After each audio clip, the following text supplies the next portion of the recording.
امری واحلل من لسانی یفقهوا قولی۔ میرے عزیزوں، میرے بزرگوں،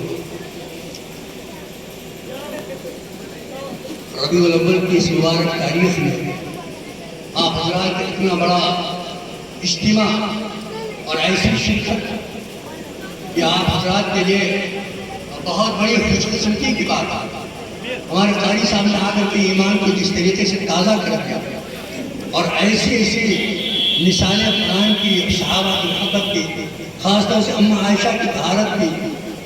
حضرت اماں عائشہ رضی اللہ تعالیٰ عنہ کے اوپر یہودیوں نے، دشمنوں نے تہمت لگائی، زنا کا الزام لگایا۔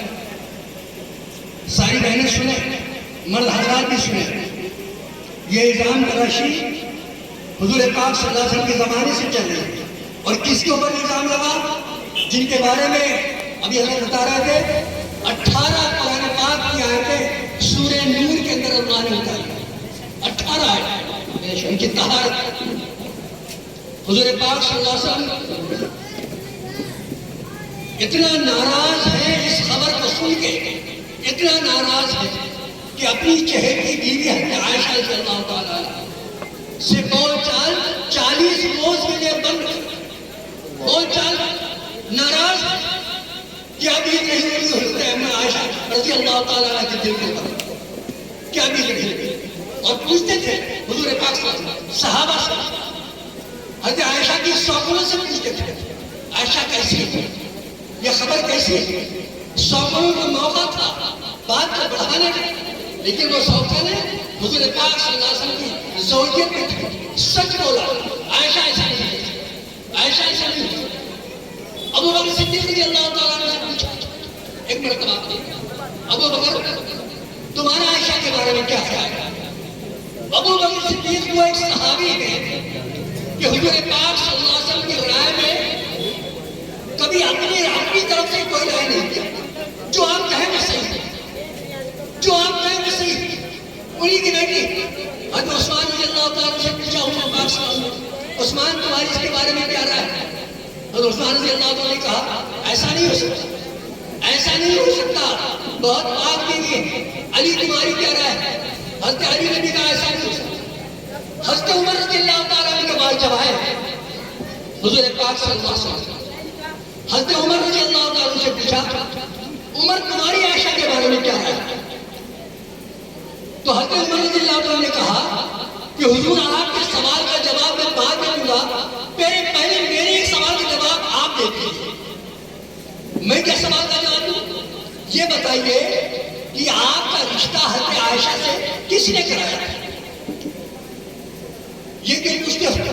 یہ کیوں پوچھ سے رہا ہوں کہ جب کوئی رشتہ کسی سے کراتا ہے تو اس میں مماثلت دیکھتا ہے، اس میں برابری دیکھتا ہے۔ کس نے یہ رشتہ کرا؟ نبی پاک، بیوی ناپاک؟ یہ بجائے یہ رشتہ میں نے کرا؟ نہیں۔ ابو بکر نے کرا؟ نہیں، ابو بکر نے۔ عثمان نے کرا؟ نہیں کرا۔ یہ رشتہ کس نے کرا؟ حضور پاک سے یہ رشتہ اللہ نے کرایا۔ تو حضرت عمر رضی اللہ عنہ نے تلوار نیام سے نکالی اور کہا بس آپ چپ چاپ بیٹھیے، اب جو کہے گا میں اس کو سر تن سے جدا کر دوں گا۔ کیوں؟ میرا اللہ اتنا بھولا نہیں ہے، میرا اللہ اتنا سیدھا نہیں ہے کہ نبی تو پاک ہو اور اس کی بیوی ناپاک ہو۔ تن سے سر جدا کر دوں گا۔ اور جو آیت جو لفظ انہوں نے کہے اماں عائشہ کی شان میں، اللہ رب العزت عرش سے سن رہا تھا اور اللہ رب العزت نے عرش پہ جبریل سے کہا جبریل جلدی آؤ، جلدی سے جاؤ، زمین پر جاؤ، زمین پر جاؤ۔ تو کیا لے کر کے جاؤں؟ کوئی آیت تو دیجیے، کوئی پیغام تو دیجیے، کیا لے کر کے جاؤں؟ اللہ نے کہا زمین پر جاؤ۔ عمر جو بول رہا ہے عائشہ کی طہارت میں، عائشہ کی طہارت میں جو بول رہا ہے اسی کو زمین کر کے لے آؤ، میں اس کو قرآن کی آیت پڑھ دوں۔ سبحان اللہ، سبحان اللہ۔ ان ھذا الا ذکر حکیم، جو سراسر حضور پاک صلی اللہ علیہ وسلم اتنا ناراض تھے، اتنا ناراض تھے، بول چال کرتے۔ ایک دن حضور پاک صلی اللہ علیہ وسلم نے حضرت عائشہ سے کہا عائشہ اگر تم ابا کے گھر جانا چاہو تو جا سکتے۔ اس سے پہلے کبھی حضرت عائشہ کبھی حضور سے کہتے کہ ابا کے گھر جاؤں ذرا گھماؤ، اتنی محبت کرتے تھے حضور پاک صلی اللہ علیہ وسلم، تو آپ ہمارے کیا کرو گے جا کر کے؟ تم نہیں رہتے ہو گھر میں تو اچھا نہیں لگتا. جب بھی کہتے جس ابا کے گھر گھماؤ کیا کرو گے جا کر کے؟ یہی رہو. تم چلی جاتی تو گھر اچھا نہیں لگتا. اس دن اتنا ناراض ہے اللہ کے رسول اپنی بیوی سے اس خبر کے متعلق. عائشہ سے کہہ رہے ہیں عائشہ اگر تو ابا کے گھر جانا چاہو تو چلی جائے.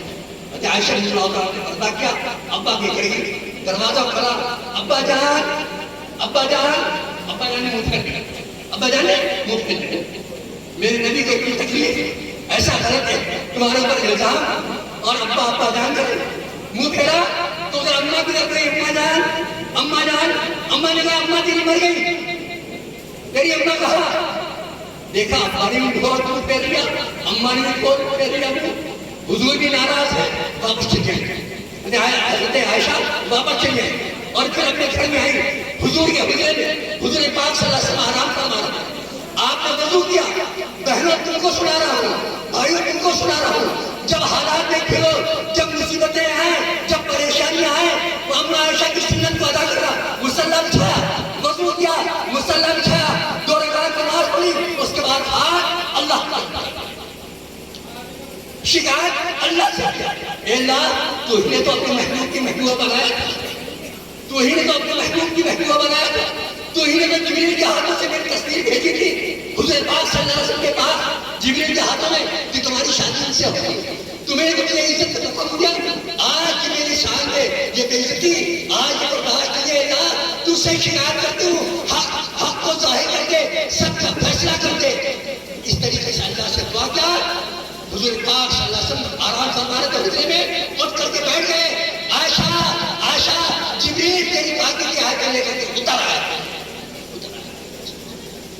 جب بھی آدمی اللہ سے شکایت کرے گا، جب بھی آدمی اللہ کی طرف متوجہ ہوگا، اللہ اس کی طرف اپنی رحمتوں کے ساتھ، اپنی برکتوں کے ساتھ، اپنی مغفرت کے ساتھ اللہ متوجہ ہو جائے گا. یہ سبق کے دوست ہو جائے. یونس علیہ السلام 3 گھڑیوں کے اندر ہے، 3 گھڑیوں کے اندر ہے. بہت بڑی غلطی ہوئی، اپنی قوم کو بددعا دے کر کے چلا ہے. اللہ ناراض ہو گیا، سمندر میں پھینکوا دیا.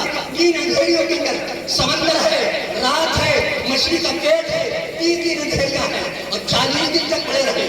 لیکن جب وہاں اللہ کی طرف توجہ ہوئی، دوستوں میں یہ کہہ رہا ہوں، جب اللہ کی طرف توجہ ہوئے اور کہا لا الہ الا انت سبحانک انی کنت من الظالمین، اللہ تیری ذات تو پاک ہے، میں گنہگار ہوں.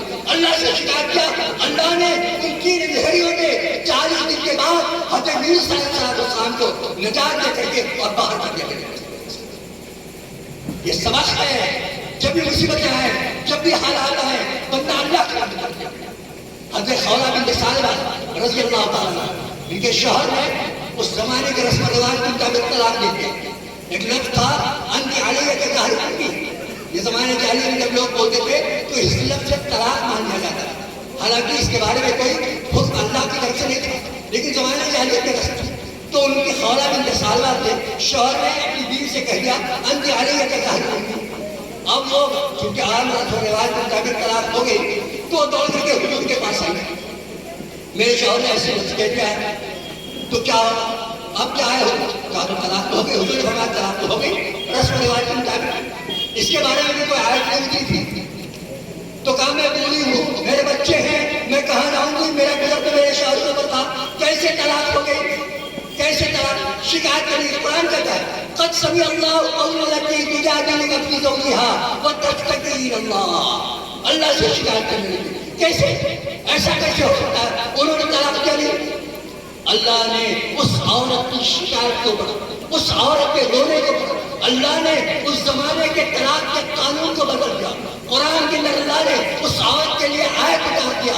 اس عورت کی بات اللہ نے سنی ہے جو آپ سے اپنے شوہر کے بارے میں مجادلہ کر رہی ہے، بحث و دعا سے کر رہی ہے. اس سے طلاق نہیں ہوتی ہے. طلاق تو طلاق دینے ہی سے ہوتی ہے. ہاں اگر ایسا کہتا ہے آدمی تو اس کو کفارہ دینا پڑے گا.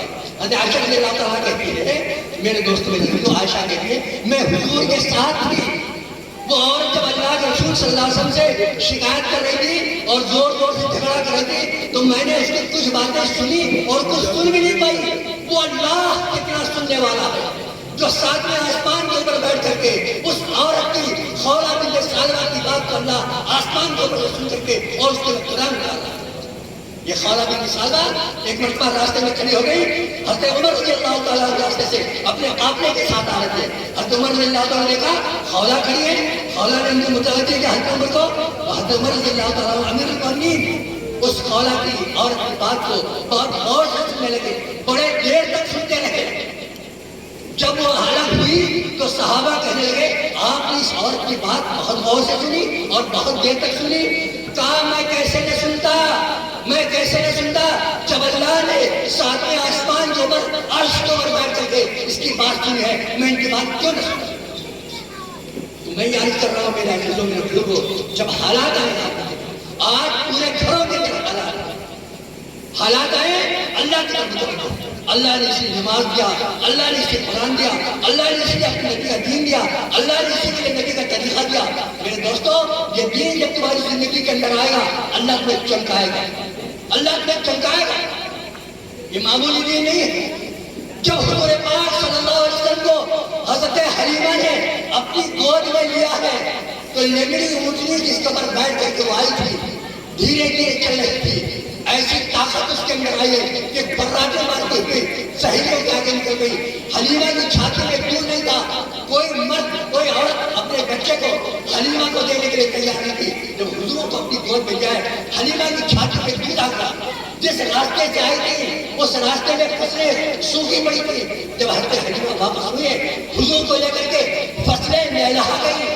میں آپ سے کہہ رہا ہوں جب حضور آئے گود کے اندر تو یہ چیز آئی حضور پاک صلی اللہ علیہ وسلم کا پیارا دین جس کے لیے حضور پاک صلی اللہ علیہ وسلم نے مار کھائی, جس کے لیے حضور پاک صلی اللہ علیہ وسلم دھوکے رہے, وہ جب مسلمانوں تمہاری زندگی کے اندر آئے گا اللہ تمہیں کیسے چمکائیں گے, اللہ تمہیں کیسے کامیابی ترقی دیں گے. اللہ نے تمہیں ان باتوں پر عمل کی توفیق نصیب فرمائے. اللہ حضور پاک صلی اللہ علیہ وسلم کے اس نسبت کو اللہ برقرار رکھنے کی اور اس کی قدر کرنے کی اللہ توفیق نصیب فرمائے. وہ آخر دعوانا الحمدللہ.